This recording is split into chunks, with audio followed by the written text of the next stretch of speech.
250 सालों तक अंग्रेजों की गुलामी और अमानवीय जुल्मों को सहा है और अंग्रेजों के अत्याचार से लगातार लड़ते हुए न जाने कितने ही बच्चे, बूढ़े और युवाओं ने अपनी जान की कुर्बानी दी। तब कहीं जाकर हम आज आजाद देश में सांस ले रहे हैं और आजादी के 75 साल पूरे होने पर देश में अमृत महोत्सव मना सके हैं। लेकिन अंग्रेज हमेशा से ही भारत में नहीं थे, बल्कि जब वे मीलों का सफर तय करके भारत आए थे तब यहाँ पर मुगलों का राज था और अगर मुगल न चाहते तो अंग्रेज भारत में प्रवेश तक नहीं कर सकते थे, क्योंकि भारत में एक और मुगलों का शक्तिशाली साम्राज्य था तो दूसरी ओर मातृभूमि पर मर मिटने वाले मराठा भी थे। ऐसे हालात में अंग्रेजों को भी भारत में राज करने के लिए एड़ी चोटी का जोर लगाना पड़ा था। मगर धीरे धीरे अंग्रेजों ने हिंदुस्तान पर अपना वर्चस्व इतना बढ़ा लिया कि उन्होंने पूरे मुगल साम्राज्य को ही खत्म कर दिया। लेकिन इस इतिहास में सवाल ये आता है कि मुगलों के उस शक्तिशाली साम्राज्य को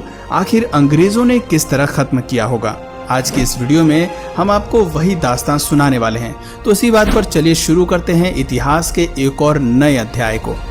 इतिहास बताता है कि 16वीं सदी के अंत में भारत इतना संपन्न था कि पूरी दुनिया में जितना उत्पादन होता था उसका लगभग 1/4 हिस्सा केवल भारत में ही उगता था और यही वजह थी कि भारत उस समय सोने की चिड़िया कहलाता था और पूरी दुनिया की नज़र इसी सोने की चिड़िया पर ही टिकी हुई थी। ऐसे में भला अंग्रेज कहाँ पीछे रहते। उस समय हिंदुस्तान में दिल्ली पर सम्राट अकबर का राज था और ऐसा माना जाता है कि अकबर अपने दौर के सबसे ज्यादा दौलतमंद बादशाह थे। लेकिन उसी समय ब्रिटेन में भी गृह युद्ध की स्थिति बन गई थी और उस समय महारानी एलिजाबेथ प्रथम की शासनकाल में अधिकांश अर्थव्यवस्था कृषि पर ही निर्भर करती थी। अफसोस कि आपसी गृह युद्ध के चलते ब्रिटेन वैश्विक स्तर पर केवल 3 से 4% उत्पादन ही कर पा रहा था और इसी दौरान पुर्तगाल और स्पेन ब्रिटेन को पीछे छोड़कर उनके मुकाबले काफी ज्यादा तरक्की कर रहे थे। हालात इतने बिगड़ चुके थे कि ब्रिटेन के लुटेरे नाविक भी पुर्तगाल के जहाजों को ही लूटकर अपना काम चलाते थे,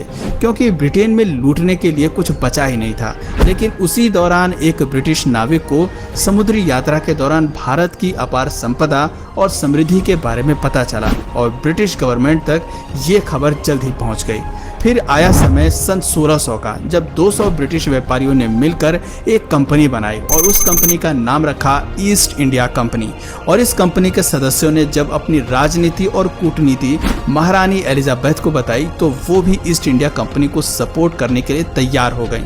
इधर भारत में इसी बीच बादशाह अकबर की मौत हो चुकी थी और अकबर के बाद मुगल बादशाह के तख्त पर अकबर के बेटे जहांगीर की ताजपोशी कर दी गई। साल आ चुका था 1608 का। इधर जहांगीर दिल्ली के तख्त पर अंग्रेजों की चाल से बेखबर हिंदुस्तान पर राज कर रहा था और उधर कैप्टन विलियम हॉकिंस समुद्री रास्ते से गुजरात के सूरत में अपने कुछ व्यापारी जहाजों के साथ प्रवेश कर चुके थे और बस उनके आगमन के साथ ही भारत पर ऐसी काली छाया मंडराने लगी कि जिसने भारत को ऐसा काला इतिहास दिया जो सृष्टि के अंत तक भी भुलाया नहीं जा सकेगा।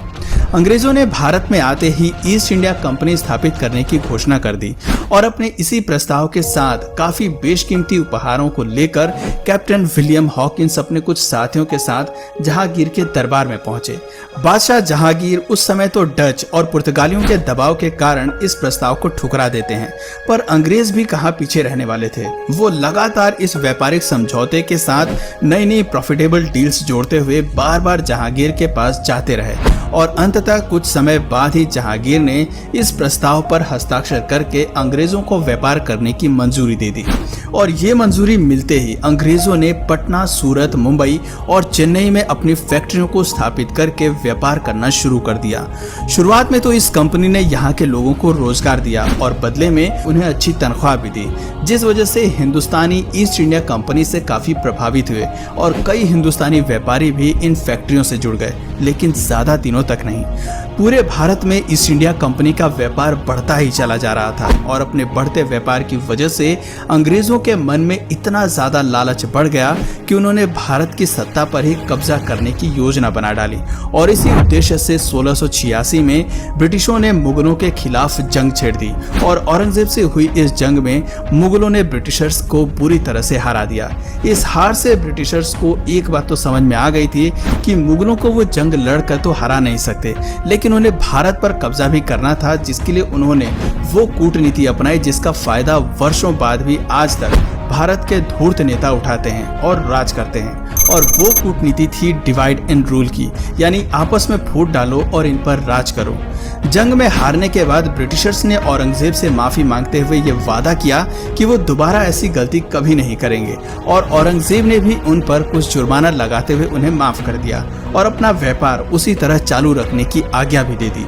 लेकिन मुगलों द्वारा ब्रिटिशर्स को माफ करना ही मुगलों के अंत का सबसे बड़ा जरिया बना, क्योंकि 1707 में औरंगजेब की मौत के बाद कई लोग मुगल सल्तनत पाने के लिए आपस में ही एक दूसरे से लड़ने लगे। और इसी लड़ाई के चलते एक समय ऐसा आया जब कुछ कमजोर शासक मुगल बादशाह बन गए, जो कि मुगल साम्राज्य को व्यवस्थित ढंग से चला ही नहीं पाए। ये अनुभवहीन मुगल बादशाह रोज नए नए नियम बनाते और उन्हें बदलते रहते, और उनकी इसी तरह की बेवकूफियों के चलते अंग्रेजों को मौका मिल गया अपनी चाल चलने का। दरअसल 1717 में मुगल बादशाह ने अंग्रेजों को एक फरमान जारी किया, जिसमें उन्होंने बहुत छोटी सी रकम सालाना फीस के रूप में देकर बिना किसी लगान या कर के व्यापार करने की इजाजत मिल गई। और इसी दौरान पर्सिया के राजा ने मौका देखकर भारत पर आक्रमण बोल दिया। अब चूंकि ऐसे में मुगल शासक अपनी सत्ता के नशे में इतने खोए हुए थे कि उन्हें अचानक हुए इस आक्रमण के बारे में पता ही नहीं चला, और पर्सियन आर्मी दिल्ली तक पहुंच गई और दिल्ली की गद्दी मुगलों के हाथ से लगभग छूट ही गई थी। स्थिति को पूरी तरह बिगड़ते हुए देखकर मुगल बादशाहों ने तकरीबन 2 करोड़ रुपए, जी हाँ, उस दौर में लगभग 2 करोड़ रुपए और कई बेशकीमती हीरे मोती देकर दिल्ली को बचाया। इतनी बड़ी लूट के बाद मुगल पूरी तरह से कमजोर पड़ गए और अंग्रेजों की साजिश भी उन्हें कुछ कुछ समझ में आने लगी। पर अफसोस कि अब वक्त हाथ से फिसलता जा रहा था और उनका साम्राज्य भी।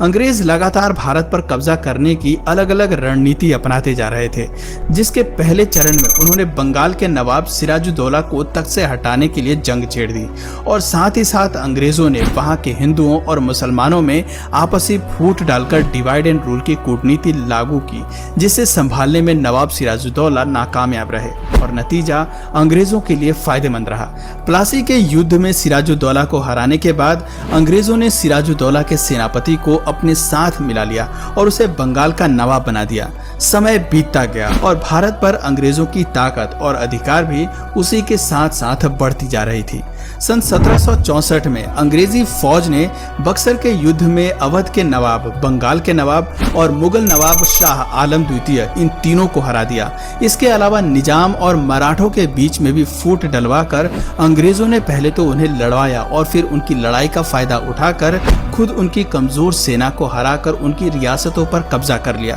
और अंग्रेजों ने अपनी इसी रणनीति और कूटनीति को अपनाते हुए 18वीं सदी तक भारत के लगभग हर एक क्षेत्र पर अपना संपूर्ण कब्जा जमा लिया, जिसके बाद उन्होंने व्यापार और अपने अधिकार क्षेत्र की अन्य कई चीजों पर अपनी मनमर्जी के टैक्स लगाकर भी काफी कमाई करी और भारत को अंदर तक लूट लिया। अंग्रेजों को अभी भारत में पूरी तरह से राज करने के लिए कुछ भारतीयों को भी अपने साथ शामिल करना था, और उन्होंने उन बड़े जमींदारों को अपने साथ मिला लिया जिनसे उन्हें आगे चलकर काफी फायदा हो सकता था। यूं तो अंग्रेजों ने भारत में कुछ बहुत अच्छे काम भी किए, जैसे कि एजुकेशन पॉलिसी लागू करना, रोड कंस्ट्रक्शन, रेलवे वगैरह लाना, जिस वजह से कई समाज सुधारक अंग्रेजों से प्रभावित हुए और उनका साथ देने लगे। मगर यही विश्वासघात की वजह थी कि 1857 की स्वतंत्रता क्रांति के दौरान कई बड़े जमींदार और समाज सुधारक अंग्रेजों के साथ हो गए थे, जिसकी वजह से आगे चलकर अंग्रेजों को भारत पर जीत हासिल करने में मदद मिली।